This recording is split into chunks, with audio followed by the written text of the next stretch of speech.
अस्सलाम वालेकुम। मेरे सारे लोगों को मेरा सलाम। इस वक्त हम हिजाब के लिए यहाँ पर इकट्ठा हुए हैं उन कर्नाटक की बहनों को सपोर्ट करने के लिए जो इस वक्त हिजाब की लड़ाई लड़ रही हैं, और हम सारी तमामी हिजाब वाली बहनें आज एक वक्त यहाँ पर एकजुट हुए हैं और ये बताने के लिए एकजुट हुए हैं कि अगर हमारी शरीयत में मुदाखलत की जाएगी तो कसम खुदा की एक ऐसा प्रोटेस्ट होगा पूरे हिंदुस्तान में और हिंदुस्तान के बाहर कि ये दुनिया देखेगी, जिसकी गूंज दूर दूर तक जाएगी। हम CANRC वाली प्रोटेस्ट की जो लड़कियां हैं वो एक ऐसा प्रोटेस्ट खड़ा करेंगी हिजाब को लेकर कि आपसे बर्दाश्त नहीं होगा। मैं केंद्र सरकार को भी चैलेंज करती हूँ और न्यायपालिका का फैसले का इंतजार कर रही हूँ, और अगर न्यायपालिका का फैसला हमारे हक में नहीं आता है और हमारे लिए नहीं आता है हमारे हिजाब के हक में, तो हम धरना प्रदर्शन करेंगे और पूरे हिंदुस्तान में करेंगे और पूरे हिंदुस्तान के जगह जगह होगा। क्योंकि आज हमारी इज्जतों के साथ, हमारी असमतों के साथ, हमारे आबरू के साथ खिलवाड़ किया जा रहा है। क्योंकि ये जो बुर्का है, ये जो नकाब है, ये हमारी इज्जत है, ये हमारी असमत है, ये हमारी आबरू है, और हमसे हमारी आबरू को छीना जा रहा है। और जो हमसे हमारी आबरू छीनेगा उसे हम सब मुस्लिम औरतों का सामना करना पड़ेगा। क्योंकि आप हर बार हमारी शरीयत में मुदाखलत करते हैं। इससे पहले आप 3 तलाक लेकर आए, फिर उसके बाद आपने अजान पे पाबंदियां लगवाने की कोशिश करी, फिर आज आप हिजाब पे लेकर आए। आप सीधे सीधे क्यों नहीं कहते कि आपको मुसलमानों से दिक्कत हो चुकी है? तो हम अपनी लड़ाई खुद लड़ेंगे, क्योंकि ये हमारा फंडामेंटल राइट्स है। संविधान भी यही कहता है कि आप आजाद हैं और अपने धर्म को फॉलो कर सकते हैं। तो कौन सा आप आइन का कत्ल करने की कोशिश कर रहे हैं? आप आइन के कातिल हैं, आप संविधान के कातिल हैं, आप कॉन्स्टिट्यूशनल के कातिल हैं। तो मैं ये यहाँ से सैयद उज़्मा परवीन उर्फ झांसी की रानी ये चैलेंज करती हूँ केंद्र सरकार को कि अगर फैसला हमारे हक में नहीं हुआ तो एक गूंज उठेगी, और वो गूंज की जो कान तक आपके जाएगी, जिसे आप बर्दाश्त नहीं कर पाएंगे। और हम वो शेरनियां हैं, वो शहजादियां हैं जो मुकाबला करेंगी डट के, जिन्होंने CANRC में मुकाबला किया था, आज वो अपने हिजाब के लिए भी मुकाबला करेंगी। और हम ये कहना चाहते हैं इस शेर के साथ, फिरौन की है ना नमरूद की है, फिरौन की है ना नमरूद की है, फूलों से जंग बारूद की है। इस वक्त तो डरना नामुमकिन है, क्योंकि बात अपने वजूद की है। इस इंशाल्लाह हम सारे लोग इंशाल्लाह करेंगे। बोलो, अब तुम बोलो। खुदा के कानून को आबाद रहने दो, खुदा के कानून को आबाद रहने दो, बेशक तुम हमारी जान ले लो, हिजाब रहने दो, हिजाब रहने दो।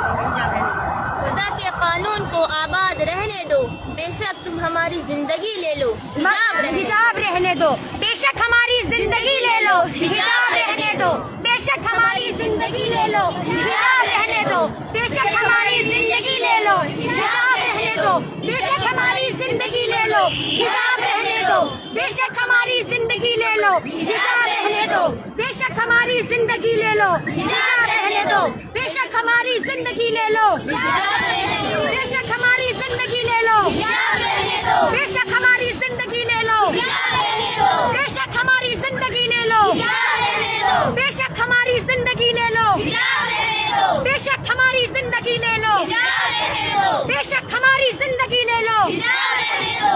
शुक्रिया। बोलना है तुम्हें? हिजाब पर कुछ बोलना है? बोलो बोलो बोलो।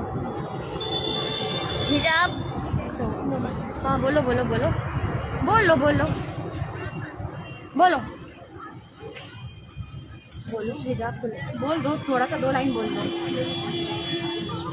हिजाब हमारी हया है, हम इफ़्फ़त वाली औरतें हैं, इस्मत वाली औरतें हैं, हया में रहना चाहते हैं। हम नहीं चाहते कि हम खुले रहें, हम नहीं चाहते कि हमारी मक्खियाँ लगे, हम नहीं चाहते कि हमें लोग देखें, हमें लोग घूरें, हमें लोग क्या समझे, हमें इसका कोई फिक्र नहीं। लेकिन हमें अपने तहफ़्फ़ुज़ के लिए, हमें अपने लिए हिजाब कर रहे हैं। हम मुसलमान हैं, हमें अल्लाह की बात मानना है, हमें कुरान अपनी किताब की बात मानना है, मोहम्मद रसूलुल्लाह सल्लल्लाहु अलैहि वसल्लम के बताए हुए तरीक़े पर चलना है। तो हमें हिजाब करना है। हिजाब हमारा अपना चॉइस है, हमें किसी ने प्रेशर में डाला कि तुम हिजाब पहनो, तुम हिजाब करो, बल्कि हम ये खुद कर रहे हैं, अपने लिए कर रहे हैं, लोगों के लिए कर रहे हैं। अगर हिजाब में लड़कियाँ ना रहे तो पूरी इंसानियत बर्बाद हो जाएगी, सबके जहन खराब हो जाएंगे। अगर लड़कियाँ हिजाब में रहेंगी तो लोग उसके ऊपर कम तवज्जो देंगे। जो बाहिजाब नहीं है, जो बेपर्दा है, तो उनको लोग देखते हैं, न जाने क्या क्या ख्याल लाते हैं और उनका जहन खराब हो जाता है। अपनी हिफाजत खुद कर रहे हैं, हम अपनी हिफाजत खुद कर रहे हैं, तो लोगों को परेशानी नहीं होनी चाहिए इससे। कर नहीं सकती। चलो अब बोलो, तुम बोल दो, बोलो। कहना चाहते हो कि हम सरकार को करना चाहिए? हिजाब हमारा फंडामेंटल राइट है। हमारे देश में, देश के कानून में अपने मजहब को पैरवी करने की पूरी तौर से इजाजत है। और कुछ अगर ऐसा हमारे करो, हिजाब के ऐसा ऊपर कोई करो, उंगली उठाएगा कुछ तो हम ऐसा लोगों करो। से वो बर्दाश्त नहीं हम होगा। देते हैं। आ जाओ। हिजाब हमारी पर्सनल मैटर ऐसा है, हो। इसमें किसी को इंटरफेयर करने की जरूरत नहीं है। हिजाब में हमारे ऊपर कोई प्रेशर नहीं डालता है, लेकिन हम हिजाब को नहीं छोड़ेंगे। हिजाब हम खुद से करते हैं, ये हमारा खुद का है। भले ही हमारी जान ले लो, हिजाब रहने दो, भले ही हमारी जान ले लो, हिजाब रहने दो, भले ही हमारी जान ले लो, हिजाब